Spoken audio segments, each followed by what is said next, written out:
Okay, good evening to those of you who've joined us so far. I think we're just letting a few more people in, but while we do that, I'd just like to welcome you all along this evening to the second of our NALP webinars, which are designed specifically to help you either build your career or your business or get that sort of dream job or whatever it is. So over the coming months, we'll be doing a number of webinars, all of them designed specifically to help you kind of make the most of your career and life as a paralegal. So we're just letting a few more people in, but while we do that, I'm just going to give you a few little bits of housekeeping and some introductions and so on. So hopefully you've joined us because we're covering tonight covering letters, CVs and interview tips. If you think it's something else, then you're in the wrong webinar. But if that's what you think you're getting, then that's good. Welcome along. We've got with us this evening Amanda Hamilton, who most of you will know as our former CEO and currently our patron. It's Amanda's brains that we shall be picking this evening, so to speak, and extracting some of that amazing experience and expertise that she's got. Also on the webinar tonight is Nigel. He's heads up our marketing team at NALP, and he'll be dealing with some of the questions and things like that, and also kind of keeping us all in line. And then myself, I'm Chantal, and I'm the Director of PR, still on the board alongside Amanda and Jane at NALP. So a few things just to think of this evening. Please make sure that you keep yourself muted for the whole webinar.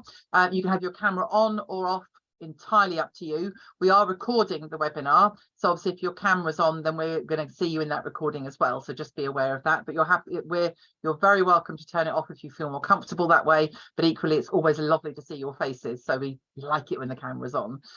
If you've got any questions or anything that come up while we're talking this evening, then please put those in the chat box. We'll be using just the chat. There's anything that you're not sure about or whatever, anything you want to ask us, pop it in there. Don't let it sit in your head, because that just sometimes kind of gets in the way and distracts you. So if you've got a question, just pop it in the chat. And if somehow we cover it anyway, well then fine, that's great. And if we don't, then at the end of towards the end of the webinar, we've got some time specifically set aside for questions. So Nigel will go through and make sure that all of those questions and we get a chance to answer them. So don't let anything bother you, just pop it in there and we'll do our very best to answer those questions. And it's going to be, if you were at our previous webinar about a month ago, you'll know that this is a kind of a Q&A session. So basically I'll be asking Amanda a set of questions, which I hope are the kinds of questions that you'd like the answers to, and then Amanda will be answering those. But as I said, if there's anything that crops up that you want to add, pop that in the chat. Okay, I think that's I think we're about ready to go. I think that's everybody in now. Nigel, if you give me a nod. Excellent. So as I said, I'd like to welcome again Amanda, the patron of NALP, who's going to be answering our questions this evening. And tonight we are talking about writing the covering letter, your CV and interview tips, the kind of the do's and the don'ts, what do you need, what you don't need, etc. That's what we're going to be covering this evening.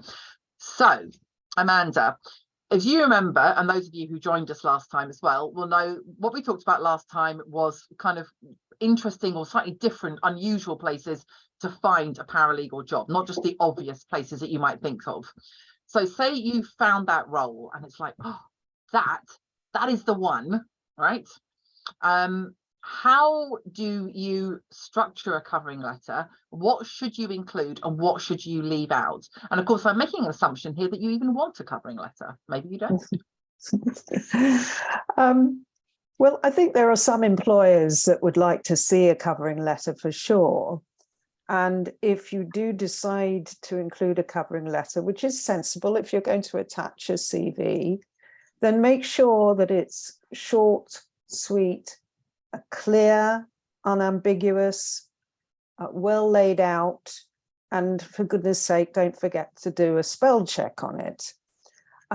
So some employers would like to see and read this covering letter and see who you are and whether you can string some sentences together enough to be clear and say to themselves, this person seems bright, this person seems sensible.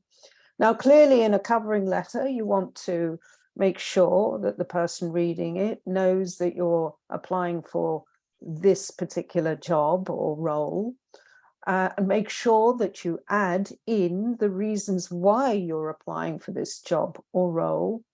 And you can put your experience, your qualifications, if any. Of course, you might be applying for a role where you've actually got no experience, in which case you have to convince the person reading it that they should interview you because you are a very quick learner, you have an ambition to work in this sector, whatever this sector may be. You may remember last time round, we were talking about applying for roles as paralegals in different sectors, not just necessarily in the legal sector. So you've got to make sure that the person reading it knows that you can talk well, that you can give a good impression of yourself, that your English, your written English is good, and that you are clear about why you are applying for the role and the benefits that you believe you can bring to the organization or company that you're applying to. So in my view, and this comes from experience, if you are going to write a covering letter, don't make it too long and drawn out, giving a life history. Make sure that it is very succinct in the approach. I'm applying for this job. I have the necessary qualifications. I don't have the necessary qualifications, but I am very eager to be part of this sector, and in particular to apply for this paralegal role within your organization, etc., etc. So clear, succinct, written, very good written English. Make sure you do a spell check. Make sure that you give a reason for the person, to the person reading it, to look at your CV and then invite you for an interview. Hopefully that makes sense. Yep. And so hopefully you've drafted your covering letter, and I'm guessing every employer is a bit different, aren't they? Some will put more emphasis on a covering letter and some will put a bit less emphasis. But I guess the key thing is, as you say, keep it succinct, make it accurate, make sure you haven't put any horrible glaring mistakes in the covering letter, because that would, I think, put anybody off quite quickly. So hopefully you've done all of that. You've got your great covering letter. What about your CV? I mean, should I be rewriting my CV for every job or tweaking it for each job? Or is there a standard CV and that's what goes out to everybody? Well, obviously, we're talking about applying for paralegal roles. So yes, applying for a paralegal role may be different to applying to Marks and Spencer's as a sales girl. So you've got to obviously, you've got to hone in on all those attributes that you believe that the prospective employer is going to need for this role. I would say that as far as CVs are concerned, you've got to ensure that it is, as it is supposed to be, your marketing tool. And any prospective employer who is going to read your covering letter and your CV, they must be thinking to themselves, why should I approach this person for an interview rather than the other person whose CV and covering letter I've just read? So that means that anything you put in your CV must really come out and slap the reader in the face and say, oi, you're reading my CV. I'm such an interesting person. You've just got to invite me for an interview to find out more. So in a CV, this is my view, having interviewed many, many people for different roles before. My view of a CV is try to keep it as short as possible. In my day, going back several decades, I won't tell you how many, but in my day, the advice we got about writing CVs was write as much as you can, as many pages as you can, putting everything you've done from working in a summer job in whatever shop when you were 14, right the way through to your adult experiences. Whether it's 7 pages or 8 pages long, you need to put it all down there. That was the view back then. Now, now things have changed, and the reason why they've changed is there's a lot more competition out there for every role that is available, every paralegal role that is available. So you need to keep it, probably, if you can, one side or two max, in my opinion. And now, for me, when I'm reading a CV, I want to see a little explanation of who you are. And maybe, you know, this is me. This is the first paragraph. And in that, you need to find some way of expressing who you are without being too samey with other people. So put something unusual in there, put something different in there, make it stand out. Then a little bit about your qualifications. One assumes that if the role application requires a certain qualification, you wouldn't be applying for it unless you had the relevant qualification. But it doesn't hurt to put in brief what qualifications and training you've had. And when I say put down your experience or your qualifications rather, just keep them brief, and we don't need to know necessarily what your GCSEs are or anything like that.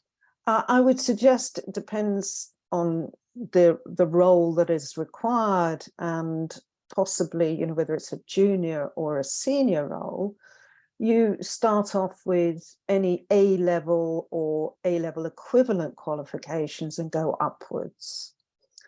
And with experience as well, I recently saw a CV from somebody who was probably quite an older, more mature person, but who clearly had not had any long-standing employment. So his whole life had been 2 weeks here, 3 weeks there, 1 week there.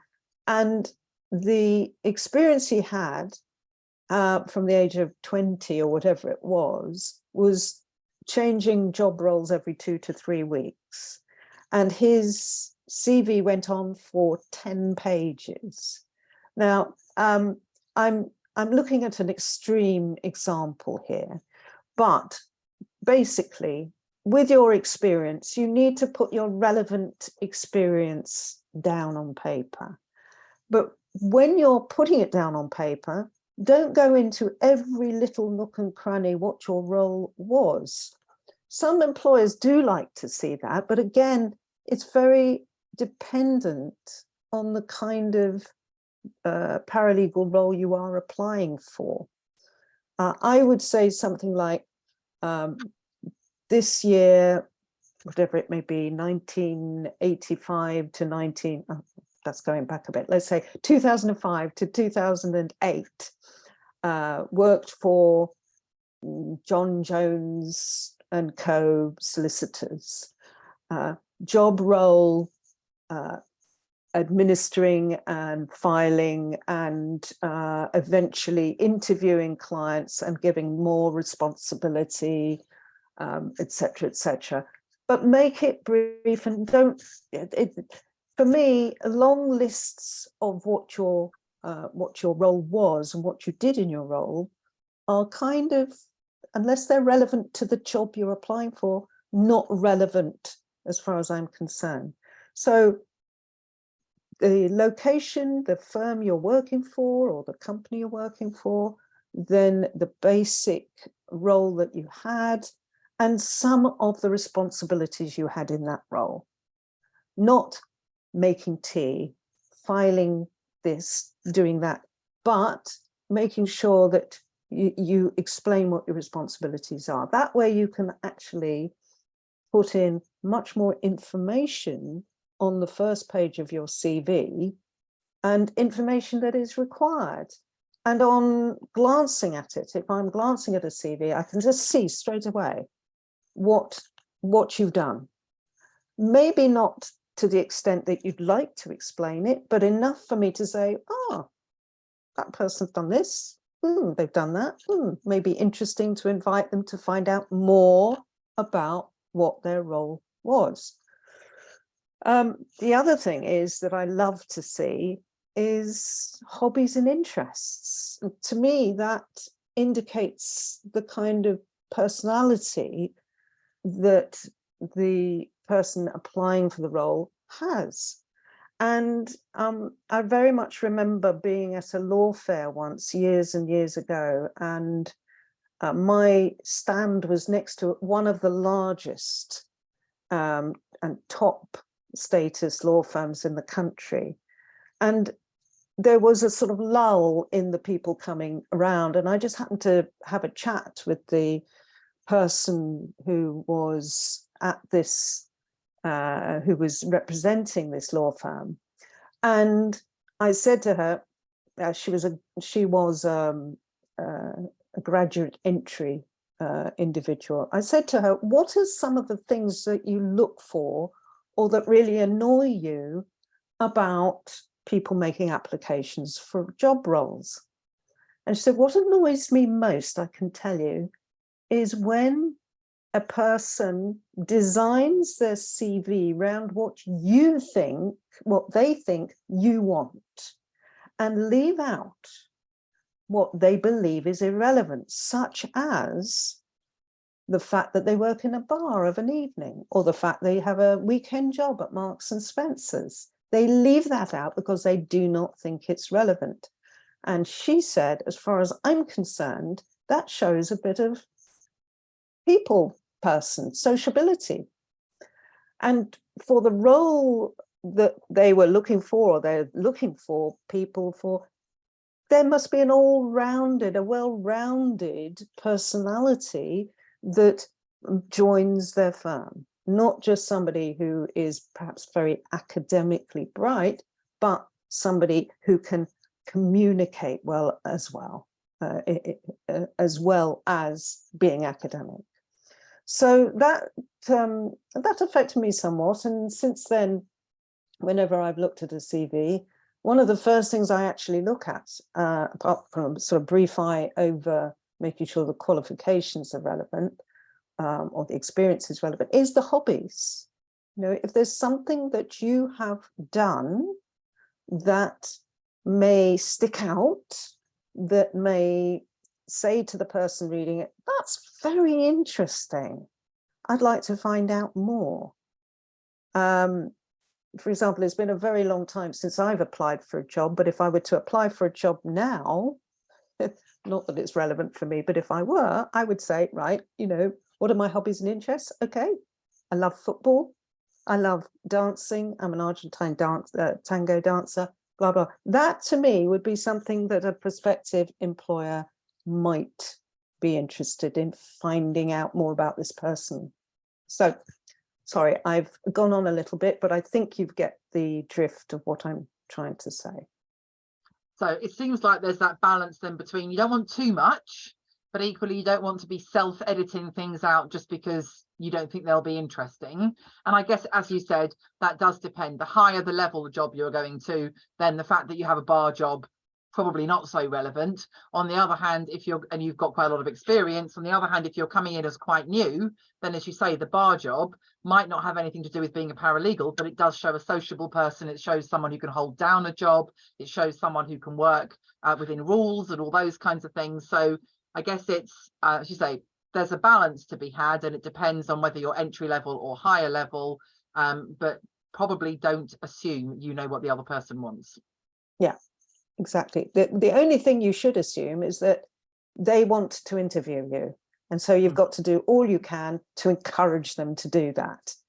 Because once you get to that stage, and perhaps we should talk about that now, I don't know whether you've got a specific question you want to ask. Yeah, I've got some more questions. Don't worry. Got loads okay. for you. Well, let's fire away, because otherwise I'll go off. We'll get to the interview in just a second. But what I did want to just cover was, if you don't have any experience, so you've either not done any kind of paralegal work before because you're fresh out of college or whatever it is, or perhaps you're moving careers. That could be another reason why you've got experience but not paralegal experience. Or and I'm lumping them all together because I suspect there's a similar kind of answer. Maybe you've worked, I don't know, for the council as a paralegal, but what you're hoping to do is shift and go and work in a fashion house as a paralegal still, but it's a completely different sector. So really the question is, what do you do if you don't have the relevant experience? That's a very good question, because this is extremely relevant to a lot of people. When they first do a training program or a qualification and they go out there looking for a job role, the first thing that they always come back with is, I haven't got any experience, and they don't want to know. So it's something you have to do to attract the attention of the reader in your covering letter or your CV. And as well as sort of saying, I am desperate to work in this field, you know, and I have got this qualification. It's true to say I don't have experience in this kind of field, but I've got a lot of other experience that can feed into working for you, where I think I can benefit you. So I think it's a persuasive thing, using the skills or the knowledge or the experience that you already have under your belt, maybe in a different sector or a different field, and just persuading the reader to invite you for an interview, because you can, with your skills, benefit the workplace. And I guess that's where your hobbies might come in quite well as well. So if we take your tango dancing, you might, for example, be able to say, well, you know, I've competed at a high level, therefore I understand, you know, working in a very stressful environment, because I've worked, you know, because I competed at this high level and I've had to compete with a lot of stress or something. Or you might turn around and say, and I organised, you know, I organised my Friday night Argentine tango for the local community. So I'm well used to dealing with finances, chasing up money, and, you know, making sure the books balance, for example. Yes. Those kind of things, I guess. That's exactly pinpointing what I'm saying. Use the skills, the experience you already have to feed into what they are looking for. Okay, so let's say you've done really well on your CV and on your covering letter, and you've been invited for interview. So yes, first step, what now? Right, interview. This is your chance. You've got to get it right. There are certain tips that I would give you. First of all, do your research on your prospective employer. There's no excuse nowadays, with the access to information that we have online, not to find out more about the company that you propose or you want to work for. So first of all, do your research. Second of all, make sure you dress very appropriately. You'd be surprised how many people do not dress appropriately. I know it seems very old-fashioned, you know, but if you're a guy, wear a decent suit. If you're a woman, you know, dress smartly. I've interviewed several people who come along in a jeans and t-shirts, and I know that the emphasis these days is to be much more relaxed, but you're trying to make an impression. So dress appropriately.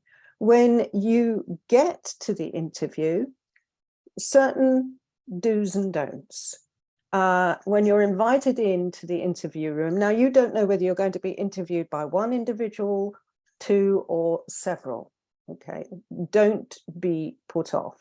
The first thing you should do, and it sounds crazy, but the first thing you should do is to say good morning or good afternoon.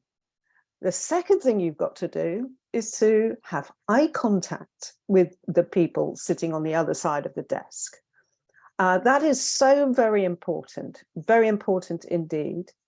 And finally, you're going to be asked some questions. My rule of thumb on that is, if you don't know the answer to a question, then be honest about it. Just say, I don't know, I'm afraid, or I'm a little nervous and I can't think what to say. Just be straightforward and honest. Let your personality shine through, because that, after all, is what an interview is about. They are interviewing you. You've got to this stage because you've already done you've said the appropriate things, you've got the appropriate qualifications, experience, or whatever it may be. They want to see you for who you are, and whether or not your character, your personality will fit into what they're looking for. So relax. I know it's easy to say, be calm, eye contact, and also one last thing, make sure you've got some questions you want to ask them. Now, this may seem rather odd, but you've got to ensure that the place that you might be working is for you. And therefore, in some ways, you're kind of interviewing them as well. You want to find out a bit more information, then go ahead and ask it, rather than thinking yourself to be the victim and, you know, oh, they didn't like me, I don't know what to say. No, turn the roles back to forward. You know, you are going to ask them some questions as much as they're going to ask you. So those are the rules of thumb that I have on interviews. And just as my last question, but to let anybody else know, if you've got any questions based on this, because we're nearly out of time, but we have got a couple more minutes. If you've got any questions, anything you feel that you haven't understood or Amanda hasn't covered yet, please do pop those questions in the chat and we will come to them before we finish off. But I've just got kind of one last comment and kind of question. I'm guessing from what you're saying, that the questions that you want to prepare are not just ones that are about, as you say, you trying to ascertain whether it's the right place for you, but I guess they're also a good opportunity for you to show that you've done some research, because I do think employers like to see that you've at least bothered to visit the website, and that you can kind of weave that into a question, can't you? Absolutely. And surprisingly, I've interviewed several people that haven't bothered to do that, and that's just not on.